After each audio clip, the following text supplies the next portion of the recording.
Hey guys, so just gonna be doing a quick patch 7.16 rundown. Some significant changes in here, but pretty small patch overall. So let's just jump right into it. Starting with Caitlyn. So Q pass-through damage down to 50% on targets past the first.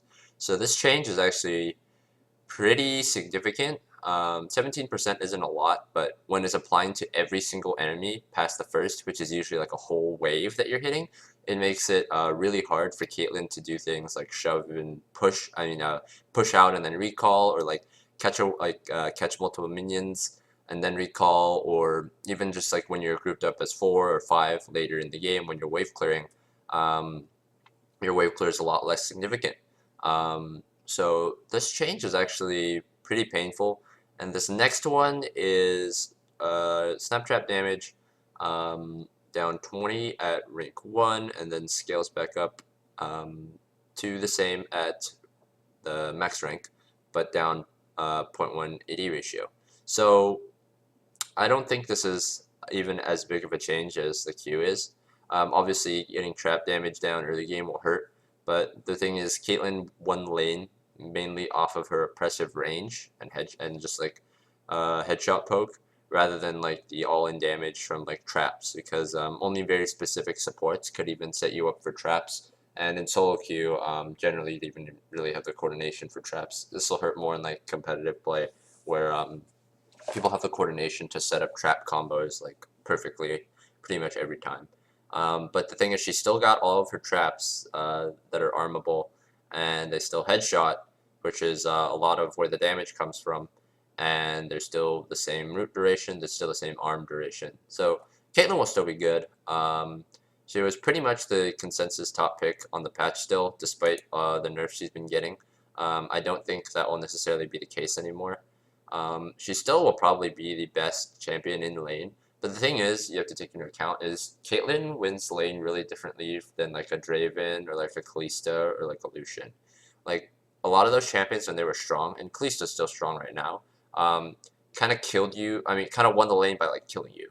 But Caitlyn kind of just wins the lane by like attrition and just poking you over and over and over and over off of CS. Um, and you might say like, well, they didn't hit any of that. But the thing is, this change is like when you recall now and she's trying to shove a wave so you miss minions and extend the CS lead, it takes a lot longer now because of the pass-through damage, right? It's the same on the first target, but like if you're hitting a cannon wave, that's 7 minions, so 6 minions are taking 17% less damage than they were before. And obviously for a normal wave, it's just 5. But like that's pretty significant. Like if that's enough to need like extra autos, then that's extra autos of time that it gives you to get back to the lane after she forces you back. So um, I don't think she'll be the top 80 carry anymore, but she certainly will still be pickable, which is where I think she should be. Because I feel like on this patch, she's just too good at everything. You know, she's not the best team fighter, but she's a solid team fighter. Her supposed weak mid game is kind of buoyed by items and the fact that she should win lane like all the time. I don't know. She's just overtuned. She's got utility as well. Obviously, it's different utility than like Asher Varus, who just engage. But like the follow up with snap traps is ridiculous. Like let's say you have like a normal team comp of like a Thresh and a Maokai or something, right? So Maokai flash root someone. You put a trap down. They hit the trap. They're snared again. Thresh flays them and then hooks them, and then you put another trap down on where they land with a hook, and then they're CC'd again, and then Maokai Qs them, and then Maokai Rs them. You put another trap down, and then Maokai's W is back up, and he snares him again, and you put another trap down. Like it's insane. Like the fact that you can get hit by one CC and then you just get layered on forever because snap traps you can have 5 available, and it's a 1.5 second snare with a 1.1 arm time, which means that unless you've got tenacity, which is kind of hard to come by against some team comps because a lot of the time in this meta you'll probably need Ninja Tabi. Well, actually not as much now that tanks that with like mainly AP damage are like prevalent in the jungle. But like if you can't get treads for whatever reason, then you just get CC trained for days, and like that's not even taking into account like anyone who comes up from like a GA or anyone who has like a stasis effect, like Azanias or anything, or even like Bartle, like right, you come out of it and there's a trap underneath you already. You can't even flash out. You're just dead, and it's just super cancerous. And she can still do that, so she'll still definitely be pickable. there's always going to be a place for her lane and her utility, but hopefully she won't be the top AD carry anymore. So Fiora change, I like to change, which is, it's going to sound weird because Fiora is such a terrible champion to play against unless you're a top laner, the top lane player playing her. But you know, like she really has disappeared due to like you'd think she'd be good, right, because of like tank meta, but Bramble Vest is just such a cuck for her in the lane, and it's hard for her to run down tanks now too after the R and the passive nerf. So buffing up the passive later in the game when like out of the lane phase is, I think is great, because in the lane phase like it still needs to be like what it is, because it's really hard to trade with her sometimes in lane phase because she queues you for the passive proc and then she runs away so fast that you can't trade back, and that's extremely annoying. But buffing it later so she can actually chase and kill tanks like she's supposed to, I think is completely fine. So this is a bug fix, they say, but it's actually quite a big nerf to Kayn, because he was getting his transformations really early off of Red Smite in the jungle or Corrupting Potion in lane, and then of course Deathfire Touch. Fervor was nice on him, like Thunderlords is okay for him, but like the impact that you got from Deathfire Touch, where you would get your passive transformation that early, was like pretty nutty in a lot of cases. So I'm kind of glad they got rid of that, because I feel like the champion's got a lot of potential now that people are starting to figure out how to play him. And I'd like to see like where he shakes up without this like Deathfire, like Corrupting Potion, or like Red Smite early cheese. Now that I've seen more of like both Shadow Assassin and Rost forms, I'm a little more on the fence about where like he's about what part of him is actually good. I think potentially both are viable, but I still do think the red form in the jungle is a lot more viable than the blue form, and building like Bruiser. So Maokai nerf, definitely necessary. Basically just made it so that if you want to get the sapling damage, you have to max E second instead of W second, which is what everyone's doing right now because the root goes up with rank. So you have to go Q into E if you want the old damage instead of Q into W. It's still just respectable damage, you know, 6% of max health is nothing to scoff at, but it is a considerable step down from 8%. And obviously the max health damage has to scale up now too. I think it's necessary. Maokai is a bit too oppressive right now. The E really is a 1-point wonder. He kind of needed it to kind of be brought back into the meta after they super gutted him on the rework initially, but it was a bit overtuned, so I'm glad they made this change. So Scion buffs health up per unit killed and minimum damage the same, maximum damage up. So this nerf, I mean this buff looks a lot better on paper than it actually is in reality, because it doesn't really fix any of Scion's problems. It does kind of like build on his strengths, like he gets even tankier with the health stacking, and he does even more burst, and he's rewarded for hitting a good ult. So I think they're good changes, but I don't think they're necessarily going to be changes that push him like over the edge. But with like a lot of the mid lane nerfs below, and like the nerf to Maokai, there's no nerfs to like Sejuani or Gragas or some of the other tanks here. But I feel like in a tank versus tank top lane matchup, Scion's like pretty solid. He could kind of be used, his ultimate could kind of be used as like a super budget like Shen or Galio. You kind of just like go to another lane and ult it to provide like some extra like global pressure, so to speak, without your TP. I don't think Scion's super far from being a viable pick.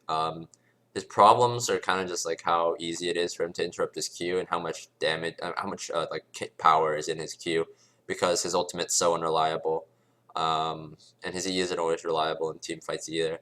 So the people who really like Scion, I think, will still like they'll appreciate this buff. But in terms of like Scion, like in the meta and as a whole, I don't think it will change like all too much. So Vi, they just QOL change on the E can't be cancelled after winding up. I'd assume that's a buff. I don't really play enough Vi to know how annoying this is, but I assume it's a buff. I hope they wouldn't change it otherwise. If there's any mind games you could do by like canceling your E and ultimate cooldown down. So I think this is exactly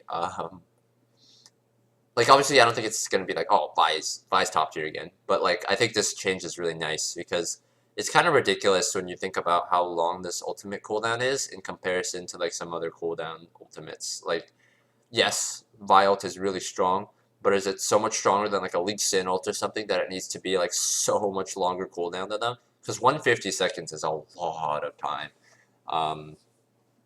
That's just, it was just way too much. Like, I remember playing Vi once or twice, and I'm not really like a Vi player, so I play her and I'm like, wait a minute, why is my ultimate have a 2.5 minute cooldown? Like, that just doesn't make any sense. Like, Nocturnal deserves like a 2.5 minute cooldown or even longer because of how you like can't ward against like a Nocturnal, and oftentimes Nocturnal ults you and you're just instantly dead, right? That's an ultimate that's really strong, has very little counterplay, and needs to be a long cooldown. But stuff like Vi, where like there's a decent amount of counterplay, and that might sound odd because like, wait, it's a point and click, right? But she has to travel with you. It's not like Nautilus ult where like he presses R on you from like 1k range, and you're like, all right, see you in 5 seconds when like the ult pops, and you're actually able to do stuff again because you have to run first and then run back into the fight after the knockup hits you. Because if you get hit by the knockup, probably where he casted it, you'd be dead because he'd follow up on you. This ultimate is not the same at all. Yes, it does actual like damage on like Nautilus's ult. But it puts Vi in risk, and it gets bugged out by a lot of things. And ever since Vi has like progressed in League of Legends, there's been a lot of more things introduced that can like fuck with their ultimate. So I think its change is definitely great for Vi players. Don't think it'll put Vi in like, all right, like A tier, S tier, like viable. Let's go every game pick now. But it's a nice bone to throw. So none of these really matter. I mean, this is nice, this is nice, this is nice. This one's not even necessary. This one actually might not be nice for Aatrox. That's the only reason I'm putting this one out. Like, it was sometimes nice to get the heal off on your W1 boards, but for the sake of consistency, I think all this is fine. So, Cassio change, base mana down, mana growth up, damage versus poison targets up early, down middle, and late. Scales to a bit higher because you have AP ratio. So Cassiopeia is kind of interesting in the sense that like you think like, oh, Cassiopeia late game powerhouse, right? Because you get 6 damage items versus everyone else's 5 because you don't have to build boots. But in reality, she's so short ranged that late game she has a lot of requirements that need to be met before she can actually like pop off because she's so short ranged. I don't think this is a great trade-off for her because, you know, like I said, she's actually pretty strong early game at 1 item and 2 item, and having the E damage at level 1 to like kind of like carry her through lane phase was really nice. But they do compensate with higher mana growth stat, and they do give her a bit extra damage early on versus poison targets on the E at the level 1, and same at level 2, starts going down only at level 3.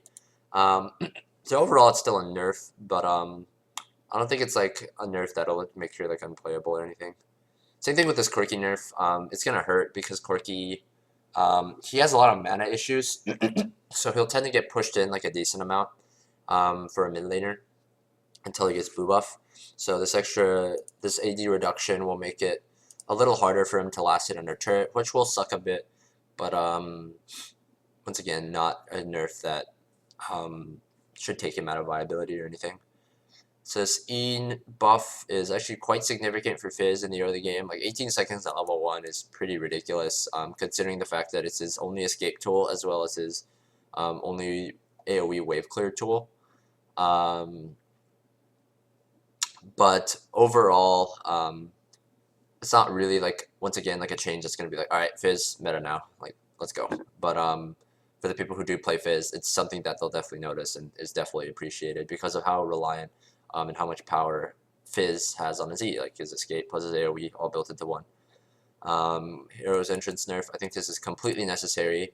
The fact that Galio mid can just be a huge cuck by in the early and mid game, just because like, oh, Galio 6 guys, we can't make any plays. Kind of like the same thing as Shen, in the sense that like, if you make any play in the side lane, unless you have TP on your mid laner or your mid laner moves first, like you can bet your ass it's gonna be Galio is gonna be matching. And And 40% damage late game on a tank is ridiculous. And when you factor in like stuff like Stoneplay and stuff too, that gives people like how the hell are you supposed to kill like 10k HP Cho'Gath with 40% damage reduction, right? Like you can't. Same thing with Maokai, you can't. Same thing with like Sejuani, you can't. Same thing, you can't. So nerfing that and cutting down his early game roaming presence, I think, is exactly where they need to hit Galio, since they'd already hit his wave clear. And when you pick Galio mid now, you usually sacrifice quite a bit of CS because he can't wave clear like as properly as he used to before, which I think is more than fine of a trade-off. So just hitting this, I think, is exactly what they needed to do. I really like this Galio change.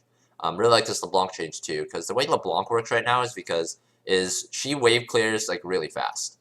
Not as fast as like some other champions, but fast enough that she can get off roams constantly with her mobility. And the other problem is you step up to try to stop her from wave clearing, and then you get chained into another chain, and then their jungler comes and you're dead. Or she just kills you herself. And it's just extremely stupid, because if you try to stop her from wave clearing, then you just die. But if you don't stop her from wave clearing, then she roams, and then the other people die. And it's just like, well, what the fuck am I supposed to do, right? It's hard to gank her because she's so mobile. She's got wave clear that's respectable. You know, it's not Orianna, Talia level, but it's definitely respectable. And if you misplay at all, or if you try to step up at all and the jungler's there and you don't have a backup, you're dead. So you just get chained. And it's really hard to dodge chain because she dashes up to you first and then has 2 chances to hit the chain, and sometimes she only needs 1, and if the first one hits, the second one's hitting, and you're going to be locked up forever. Like, LeBlanc is just a super cancerous champion to balance. I don't think this necessarily makes her balanced, but like any nerf to LeBlanc is a nerf that I'll take. So Dissonance base damage down, can buffer the cast range. I don't really know much about Orianna to say how significant that'll be, and 20 base shield down at every rank. Yikes. Yikes, yikes, yikes. Okay. So this is probably the biggest nerf out of all of these. The only ones that I'd say come close to the Galio nerf and this Talia nerf, like base damage down 10 per rank on W plus 20 base shield on an ability that you usually max the last too, I believe, is quite significant.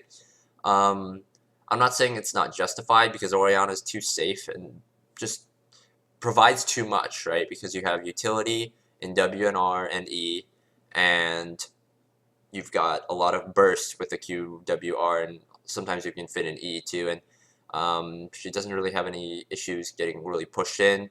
She's got multiple spells to help her last hit, plus a passive that helps her last hit and helps her trade. Like she's kind of just too safe and did everything. Like, yeah, she had some bad matchups, but and she was kind of prone to getting dove a bit early. But for the most part, she was just too safe, and just too much of a generalist pick. So I think hitting some of her damage, because like you can't really necessarily hit her utility, so just stop her from one-shotting people as well as providing all that utility, I think is a pretty decent change. E ratio down, Q ratio up. I mean, Q ratio down, E ratio up. Definitely a nerf. Definitely a nerf, like they said here, like sustain damage, and also like early in the lane, because your main poke is E, but rewarding people for hitting. Your main poke is Q, but rewarding people for hitting E, I think it's at least a trade-off. You know, I don't think Syndra's necessarily like overtuned right now either, because she has such a hard time killing tanks, and she's such a risky pick into a lot of mids, because it's really easy to get dove by tanks as Syndra. So I don't think she necessarily even needed a nerf at all, but if they were going to nerf a part of her, to at least give her compensation here, which I think is nice. Q mana cost. So I'm super glad about this, because I think Talia is like the most stupid mid champion to exist ever, because you have a champion who has massive push at level 1, and throughout the lane has massive roam potential. 2 abilities, the passive and the ultimate, give her ridiculous roaming.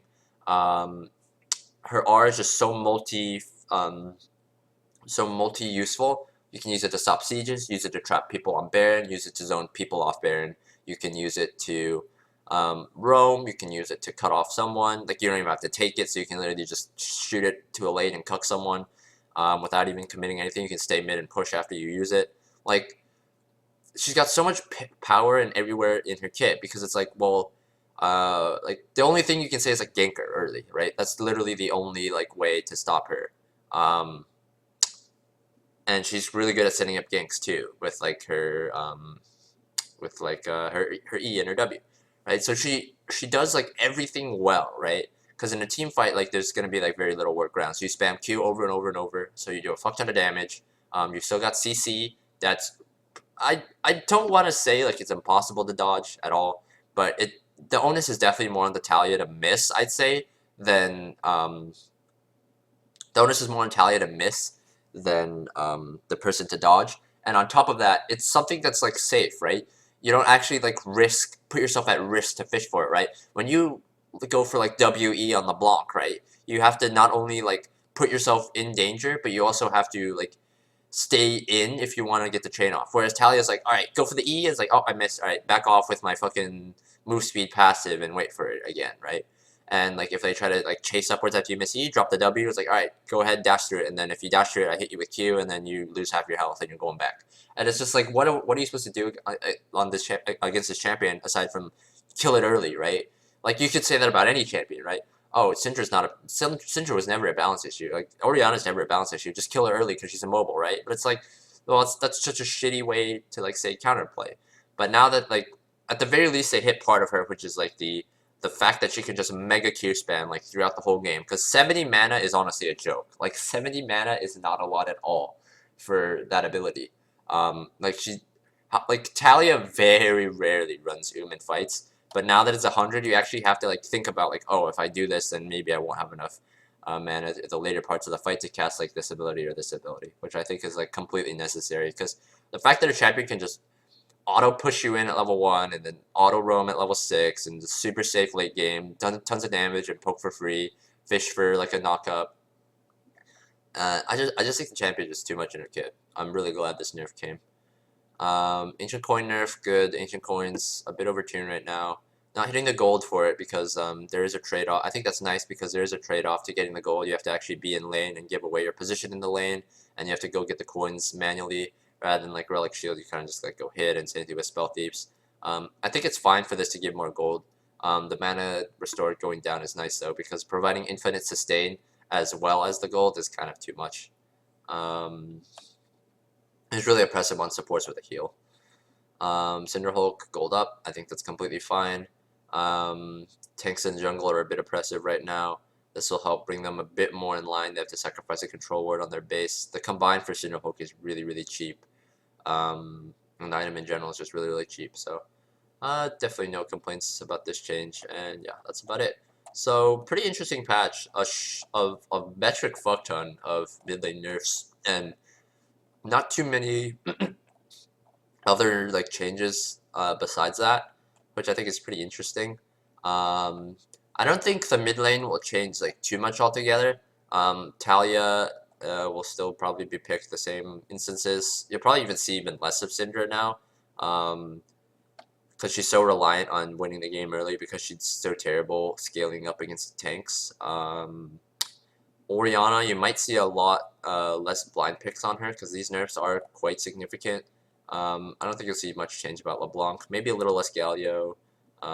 Nothing should really change about Fizz. The people who play him will still play him. The people who don't won't. And Cassio, Corki are about the same. The big change, I think, is really the Caitlyn getting cut down a notch, and mainly like Maokai gets cut down a little bit too, but he'll still probably be pretty popular. So yeah, not a small patch, no, not a really big patch, but some important changes in there. Don't really disagree with much of the patch overall, like I did with some of the changes last patch. Akali buffs, but yeah, not a bad patch overall.